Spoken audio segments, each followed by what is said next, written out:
To use the 8-digit programmer code to enable the time delay override feature on the SmartGard keypad, first go ahead and press the down arrow key to activate the keypad so it takes the 8-digit program code.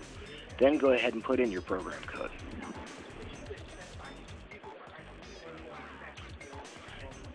Once into the program menu, hit the down arrow key until the screen says override.